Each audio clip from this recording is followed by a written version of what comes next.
Olá, eu sou o Eduardo Moreira, eu tenho um canal do YouTube, é muito fácil, é Eduardo Moreira.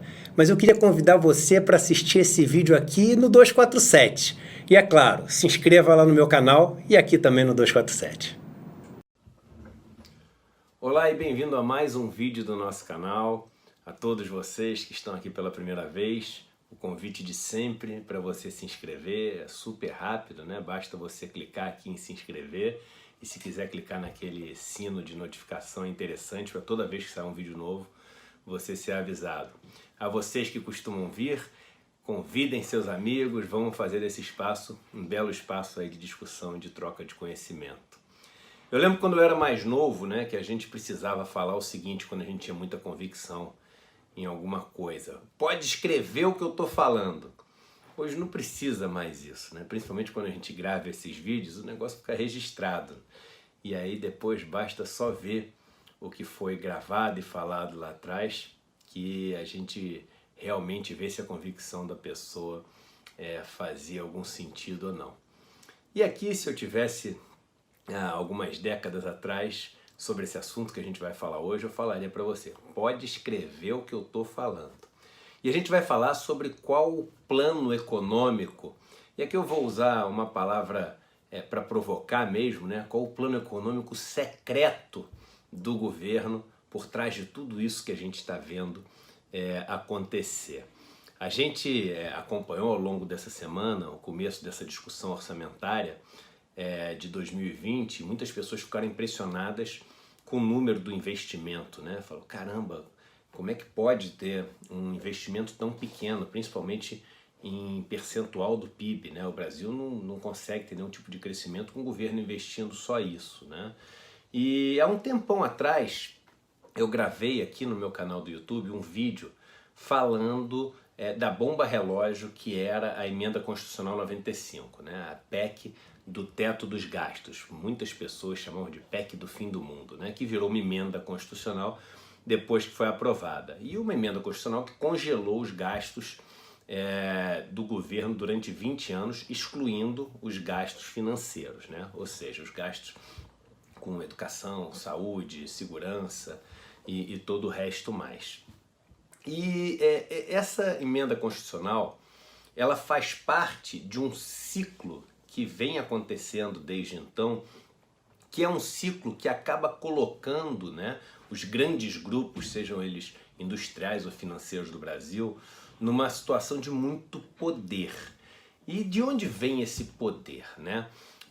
Já falei também em outros vídeos aqui que crescer significa gerar nova riqueza e que existe essa necessidade de crescer sempre, porque como sociedade a gente consome riqueza para sobreviver. Então se a gente não gerar nova riqueza e continuar consumindo riqueza, né? Tem um agravante que é a população ela ainda cresce ao longo do tempo, ou seja, a riqueza consumida ainda cresce por causa do aumento da população. Se a gente não produzir riqueza nenhuma nova, o que acontece? A gente entra em colapso.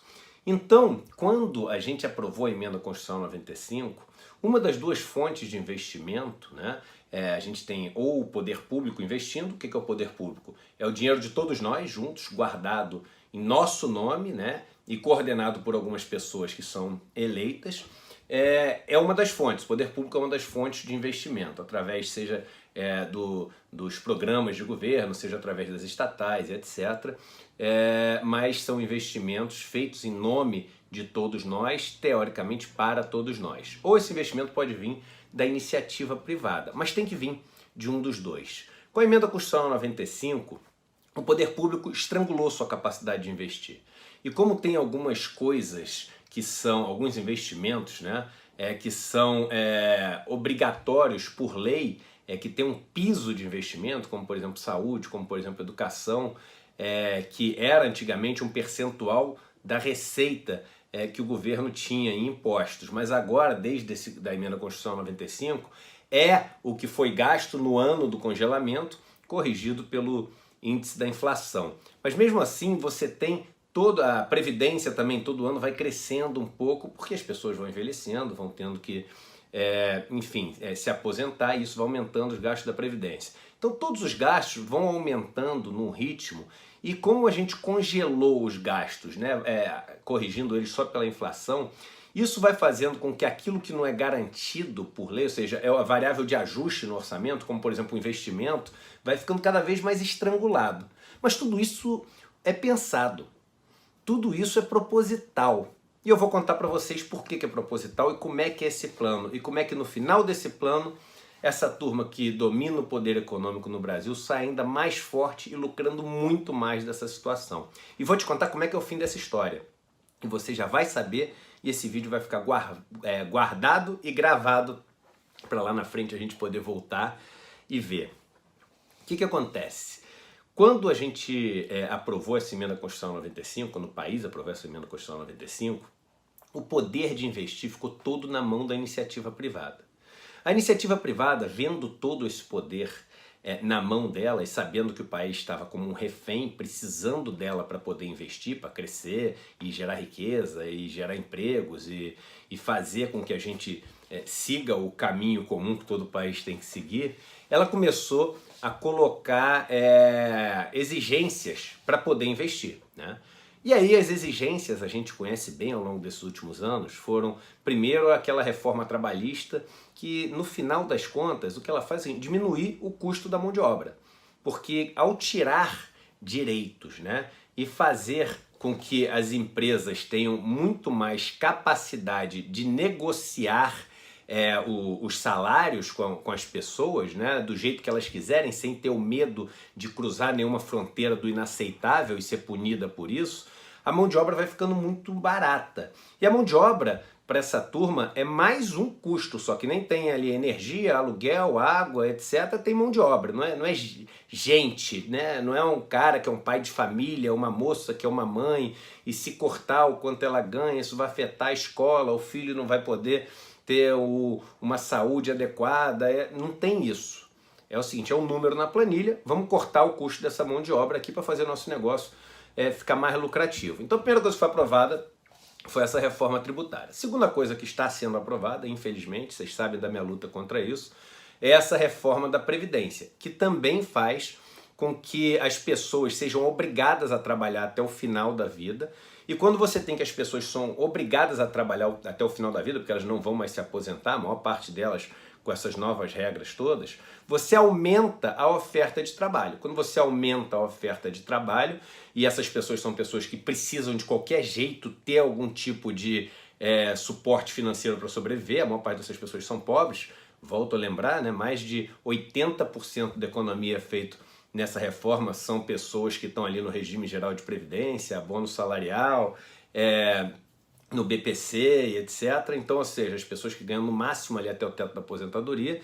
Então essas pessoas não têm poupança, não tem como ter um dinheiro junto, um capital que ele guardou para quando vai ficando mais velho poder largar o trabalho. Então essas pessoas tinham a previdência, não vão ter mais a previdência, vão ter que trabalhar até o final da vida. Isso aumenta a oferta de mão de obra, toda vez que se aumenta a oferta de alguma coisa, isso faz uma pressão para que os preços caiam, então a mão de obra vai ficando mais barata e isso ajuda as empresas a lucrarem. Isso tudo vai acontecer. A próxima é a reforma tributária, onde está sendo discutido um monte de coisa e vocês podem ver que a maior parte da discussão é em torno de simplificar os impostos, ou seja, em vez de fazer uma reforma progressiva, corrigir, colocar o Brasil no patamar onde estão os outros países do mundo, não é fazer nada revolucionário não, ou seja, os pobres pagarem o que eles têm que pagar, os ricos pagarem o que eles têm que pagar. E não fazer com que os ricos sejam os que menos pagam no mundo e os pobres um dos que mais pagam no mundo, no país que já é o mais desigual do mundo. Mas não é isso que está sendo discutido na reforma tributária. O que está no mainstream aí, né, na principal corrente, né, de discussão é a questão da simplificação tributária, né? Então, o imposto de valor agregado, né, o tal do IVA, né, ou seja, você simplificar vários impostos em um só. E o que não necessariamente é ruim você ter uma simplificação dos impostos, isso é bom, isso é necessário no Brasil, mas não é o que vai mudar a condição que a gente tem aqui de país desigual e etc. E a gente vai fazer tudo isso, e aí depois que a gente fizer tudo isso, a gente vai ver que a economia não voltou. A gente vai ver que a economia não gerou os empregos. A gente vai ver que o país não voltou a ter um PIB crescendo. E vai parecer uma surpresa, mas não é surpresa. Tudo isso faz parte do plano, tudo isso é calculado, tudo isso é proposital. Porque aí quando tudo isso não tiver surtido o efeito que eles dizem hoje que acreditam que vai surtir, que eles não acreditam também que vai surtir, você sabe o que vai acontecer? Eles vão acabar com o teto dos gastos. A emenda Constitucional 95, ela vai ser substituída por alguma outra coisa para permitir que o Estado invista de novo. E aí o Estado vai voltar a investir. Quando o Estado voltar a investir, a economia vai voltar a crescer. E só que a economia vai voltar a crescer lá na frente com condições que são condições muito melhores para esses donos do poder econômico do que são hoje. Com uma mão de obra muito mais barata, com trabalhadores com muito menos direitos, com pessoas sem poder se aposentar e tendo que trabalhar até o final da vida. Então a margem de lucro deles vai ficar muito maior e eles vão aproveitar essa retomada econômica que só vai acontecer quando o Estado voltar a investir, com um arcabouço econômico, jurídico, etc., muito melhor para eles lucrarem ainda mais do que lucram e ficarem com toda a fatia dessa pizza aí que vai surgir quando a gente voltar a ter o Estado investindo. É inevitável. O Estado vai ter que voltar a investir. Poderia voltar a investir hoje, como o primeiro passo dessa retomada econômica. Só que se a gente faz isso, o Estado volta a investir hoje, as coisas começam a melhorar. O Brasil começa a crescer, a riqueza começa a ser gerada. E aí, qual a força que essa iniciativa privada vai ter para falar o seguinte: se você não fizer isso, o país não vai crescer. Se você não fizer isso, eu não invisto. Se você não fizer isso, eu não gero emprego. Aí ele não vai passar a reforma da Previdência, ele não vai passar a segunda reforma trabalhista, que está vindo com outros nomes agora, mas estão tirando mais direitos ainda dos trabalhadores, fazendo a mão de obra ficar mais ainda barata. Não vai conseguir passar essa reforma tributária, que simplifica a vida praticamente só do rico, porque para o pobre isso não faz quase que diferença nenhuma. Então é o seguinte, ele precisa colocar o Brasil nessa situação de caos, de desespero. Ele precisa das manchetes mostrarem que cortou as bolsas de iniciação científica, cortou a verba para as universidades vão parar, os hospitais estão fechando.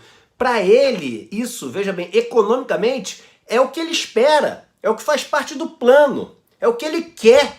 Porque aí no desespero ele passa tudo isso, depois de passar tudo isso, ele chega e se faz surpreso que passar tudo isso não reativou a economia, porque não vai reativar, porque a gente já começou a fazer isso há um tempo, e a gente está com um ano onde a gente está decrescendo, né, o nosso PIB, a gente está com 2 trimestres aí onde o nosso PIB ele recuou, né? Se você olha então per capita, ou seja, com o quanto a população vai aumentando, esse recuo vai ficando ainda mais latente, assim, fica mais fácil de ver. A gente vai ter um ano, se tiver, de crescimento medíocre, e a gente tinha começado, no ano passado a gente achava que ia crescer 3% do PIB. Aí foi diminuindo, já está perto ali de 1%, a expectativa para esse ano. Daqui a pouco vai ficar 0,5%, capaz de fechar o ano com 0%, ou capaz de fechar com 0,5%, 1%, isso não vai fazer a menor diferença, mas vai fechar no caos.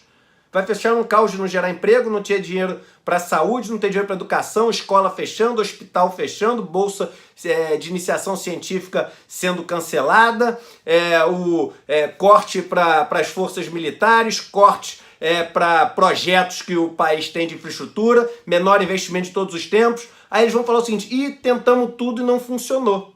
Então é o seguinte, vamos agora voltar a fazer o Estado investir. E aí, quando o Estado voltar a investir, tudo isso que a gente fez, não dá para voltar atrás. Não dá para botar de volta o sistema de seguridade social que tinha antes. Não dá para botar de volta as leis trabalhistas que tinham antes, que protegiam os empregados. Não dá para botar de volta nada. Ou seja, tudo que foi feito para favorecer ele continua. E aí, quando a economia retoma, quando o Estado investe, ele vai lá e pega tudo para ele e não sobra nada para quem é mais pobre, como sempre acontece no país. Em vez de começar por onde a gente poderia estar começando, né? O Brasil não tem uma dívida que, de forma alguma, ela chama atenção em relação aos outros países desenvolvidos pelo tamanho dela em relação ao PIB. O Brasil tem cerca de 80% de tamanho de dívida em relação ao seu PIB. Dos Estados Unidos é mais de 100%, da Itália mais de 140%, da Grécia mais de 150%, do Japão mais de 200%. E isso é uma relação, é dívida sobre PIB. Tem duas coisas que podem variar. Se a gente voltasse a ter esse investimento, como vai ter na frente, eu estou avisando que a gente vai ter, que isso faz parte do plano, isso é o último passo do plano, que eles que hoje falam Estado mínimo e não sei o quê, eles vão falar para o Estado voltar a investir, só que lá no final, quando eles tiverem conquistado tudo que eles estão querendo conquistar nesse pacote de maldades agora. Se a gente tivesse começado a investir agora, o PIB ia começar a crescer. E por mais que a dívida crescesse, nessa equação de dívida sobre PIB, a gente ia estabilizar e depois começar a cair de novo, como já fez várias vezes no passado. E o Brasil tem essa capacidade de fazer isso porque a gente não tem nenhum número assustador frente ao resto do mundo, principalmente agora que conseguiu cair o custo da dívida depois de alguns anos, né? O negócio veio de acima de 14% para 6%.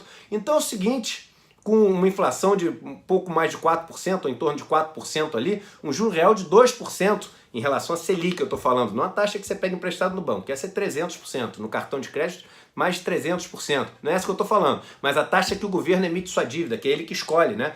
A gente já sabe aqui também em outros vídeos que dinheiro, o governo não é igual a família, o governo pode escolher a dívida que toma, o preço que toma a sua dívida, etc. Coisas que você não consegue chegar no banco e falar, quero tanto de dívida e a taxa é essa, não é você que manda, né? Você é um que a gente chama de price taker, você não é um price maker, você recebe o preço, você não faz o preço. Mas a gente poderia começar agora. E aí o PIB ia voltar a crescer, essa relação ia se estabilizar e tudo estava tranquilo. É claro que tudo estava tranquilo, parece que é fácil, não sei o quê. É claro que é um super desafio, tem que saber onde que é o melhor lugar para investir, ter um plano de investimento, um plano de desenvolvimento, um plano de crescimento. Mas tudo isso dá para fazer. Um monte de país já fez, a gente já fez aqui também, então isso dá para fazer. Só que no plano do governo é necessário que exista o caos agora.